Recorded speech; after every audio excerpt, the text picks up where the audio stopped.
Vous nous suivez de partout ailleurs sur la RTG à Aude. Bienvenue, mesdames et messieurs, à ce midi actualité. Au sommaire de ce journal, lutte contre la spoliation de biens publics de l'État. Luzolo Bambi implique l'Assemblée nationale. La question a été à l'ordre du jour au cours d'une séance de travail en tête-à-tête entre Luzolo Bambi et Aubin Minakou en vue de mettre fin à la corruption. Et puis en économie, le franc congolais poursuit sa chute face à la devise étrangère en RDC. 10 $ américains est passé de 9 600 à 9 800 francs congolais.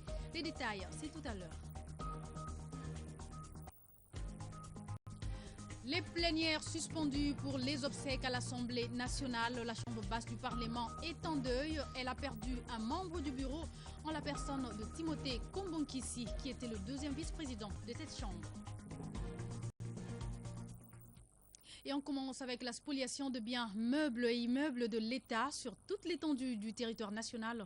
Aubin Minakou, président de l'Assemblée nationale, et Luzolo Bambi, conseiller spécial du chef de l'État en charge de la lutte contre la corruption, ont évoqué la question au cours d'une séance de travail jeudi 14 avril. Luzolo Bambi est allé rendre compte de l'état de la corruption en RDC à Aubin Minakou pour solliciter l'apport de la Chambre basse à ce sujet afin de poursuivre ces spoliateurs devant les cours et tribunaux. Martin Kayembe, images et commentaires.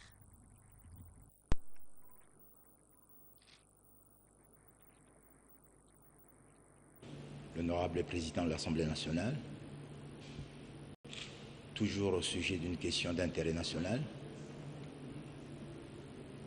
question relative à la spoliation des biens de l'État, à la spoliation des maisons de l'État, à la spoliation des dépendances de l'État, c'est-à-dire des biens du domaine public et du domaine privé de l'État.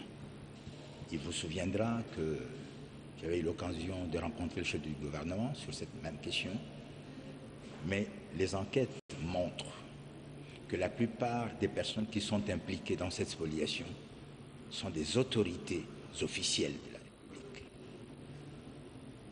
Étant donné l'implication de beaucoup d'autorités officielles, de hauts fonctionnaires de la République dans ce dossier de spoliation de biens de l'État, l'Assemblée nationale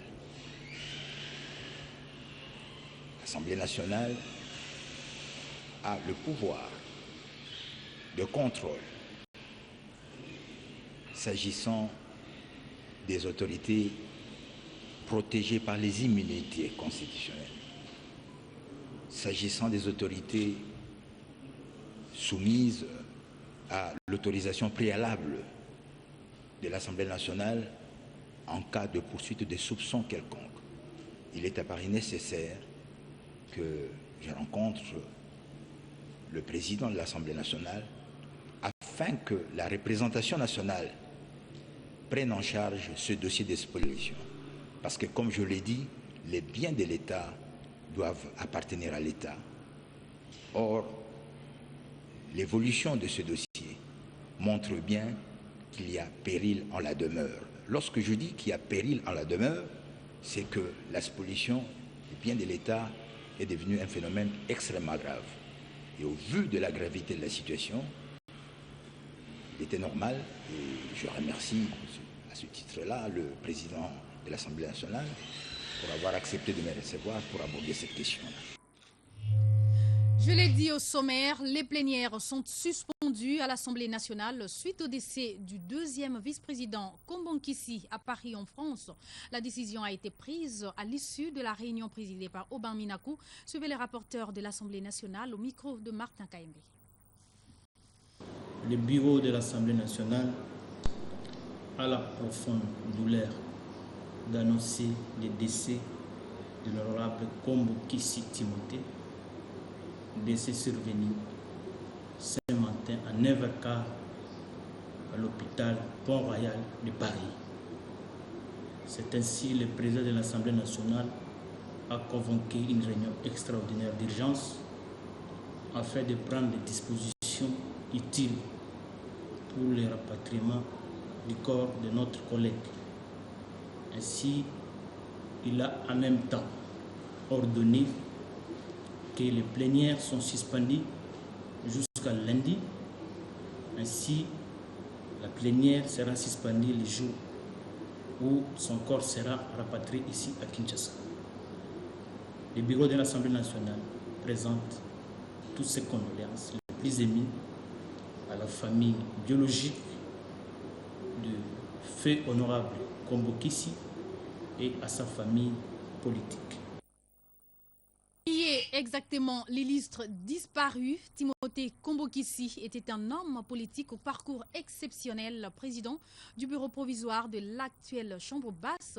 Le doyen Timothée Kombo Kissi était déterminé à rendre service à la République.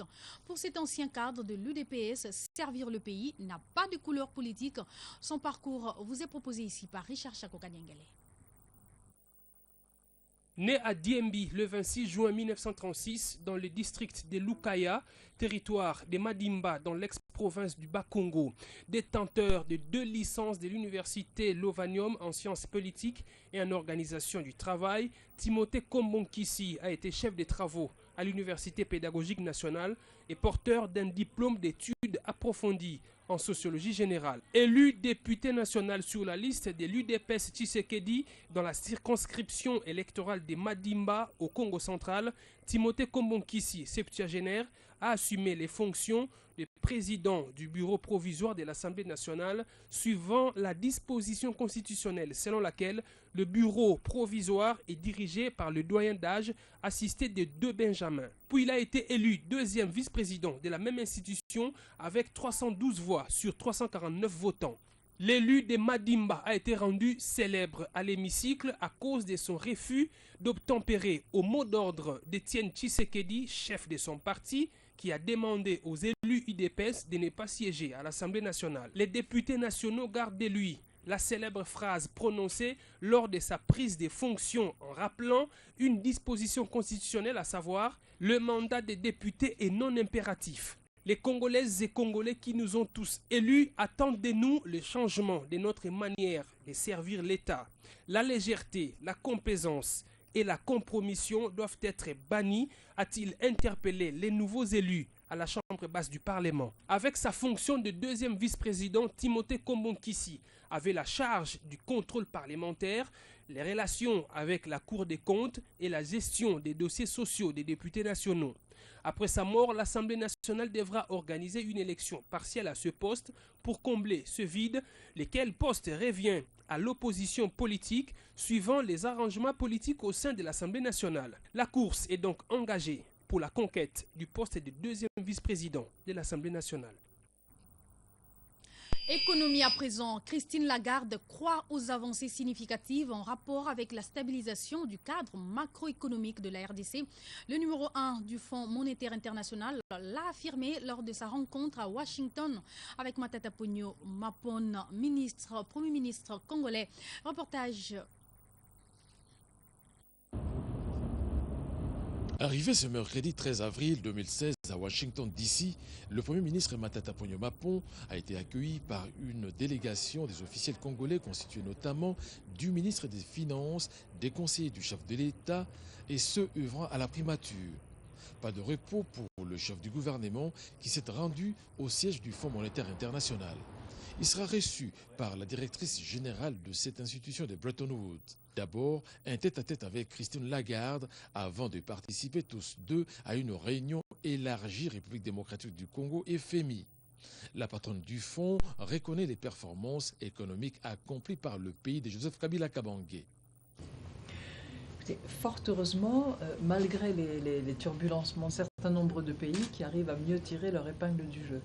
Et je constate que la RDC, grâce à des matières premières dont elle dispose, grâce à une économie plus diversifiée que d'autres, résiste plutôt mieux que d'autres aux difficultés économiques actuelles. Mais cela n'empêche qu'il faut avoir une politique rigoureuse, disciplinée et être très attentif à la poursuite de la diversification de l'économie en même temps qu'à la préservation des ressources. Je suis sûre que Monsieur le Premier ministre aura à cœur de le poursuivre, mais dont il a fait la démonstration d'un bon travail jusqu'à maintenant. Rappelons que le Premier ministre Matata est l'invité d'honneur des assises sur l'éducation dont l'objectif principal est de mobiliser des fonds nécessaires pour booster les secteurs à travers le monde.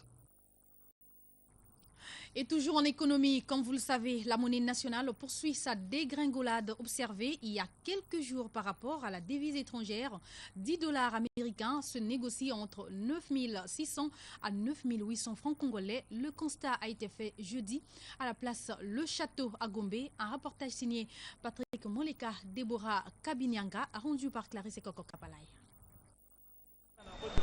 Le taux d'échange monétaire est à la hausse depuis quelques jours en RDC.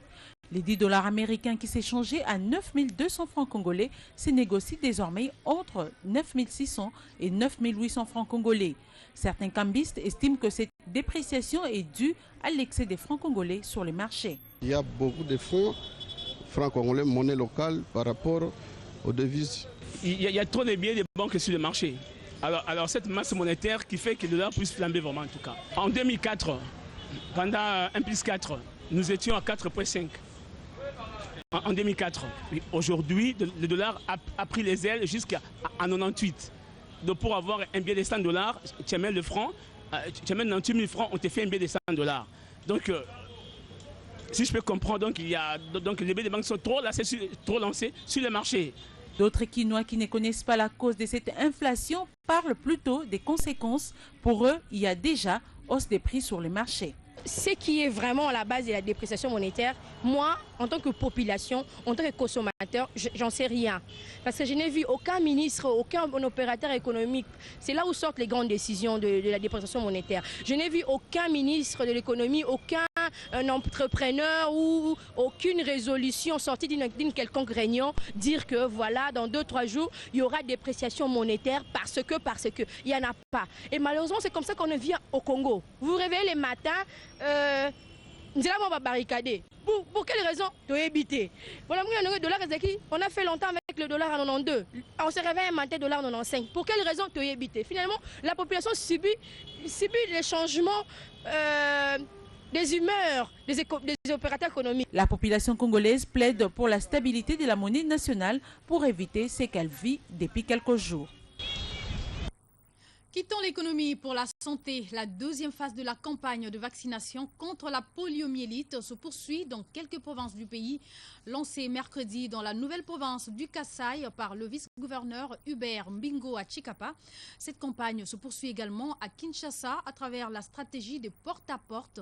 Les agents vaccinateurs sont en train de sillonner les avenues pour vacciner plus de 800 000 enfants à travers la République.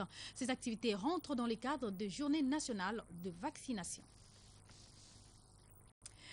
Tout à fait autre chose à présent. L'ONG Médecins sans frontières MSF a annoncé le jeudi qu'elle reprenait ses activités médicales et humanitaires à Mweso dans la province du Nord Kivu. Elle avait mis fin à ses activités dans cette zone de santé il y a 4 mois pour des raisons sécuritaires. Lors de la suspension de ses activités, MSF avait formulé 2 conditions pour un possible réengagé dans la zone des garanties sécuritaires et la restitution de ces biens emportés par les hommes armés. Selon un communiqué de MSF, cette reprise des activités fait suite à des développements concrets et positifs par rapport à ces demandes. Parlons à présent de cet accident de circulation survenu jeudi en plein centre-ville dans la commune de la Gombe. Un camion d'une compagnie brassicole de marque Volvo s'est renversé avec plus de 1000 casiers de boissons sucrées causant d'énormes embouteillages. Heureusement, pas de perte en vie humaine. Mandi Kouyala et Clarisse Kapalay pour la restitution des faits. Nous sommes dans la commune de la Gombe, précisément sur l'avenue Luambo Makiadi. Ce camion qui devait déposer son contenu à Kintambo s'est renversé à cause de non-respect du code de la route de son chauffeur. Il roulait à grande vitesse, affirment les témoins qui déplorent ces comportements de chauffeurs quinois. Et comme en pareille circonstance, les badauds et autres petits voleurs se sont jetés sur la cargaison. Heureusement, la présence de la police nationale congolaise a permis de sauver ceux qui pouvaient l'être encore. Le chauffeur et ses casiers de boissons sucrées n'ont pas été touchés par la population qui décrit la scène. Tout le monde qui actionne salami. Chauffeur oya camion abana koya. Ketch et mele brisque na liboso. Nde yangwana afrena ki po ketch ava panite yepe ami biki samame. Masange sopani. Mais ça faut le chauffeur te. Mutakufi azata. Eza nde chauffeur nde asala accident nde ke masange sopani. Mutazokite mutakufi pete.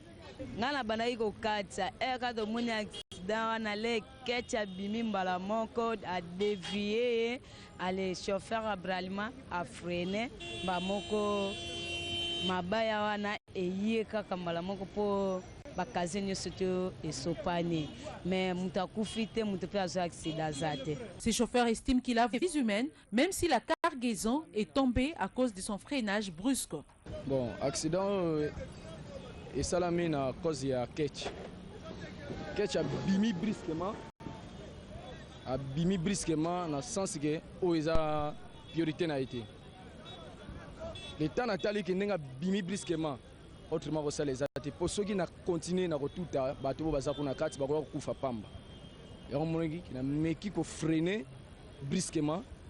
Yango moni bakaze et longwe et kwetinase. Le respect du code de la route est indispensable à la circulation des véhicules. Si vous nous avez rejoints en cours de diffusion, voici sans plus tarder le rappel des titres. Lutte contre la spoliation de biens publics de l'État, Luzolo Bambi implique l'Assemblée nationale. La question a été à l'ordre du jour au cours d'une séance de travail en tête-à-tête entre Luzolo Bambi et Aubin Minakou en vue de mettre fin à la corruption.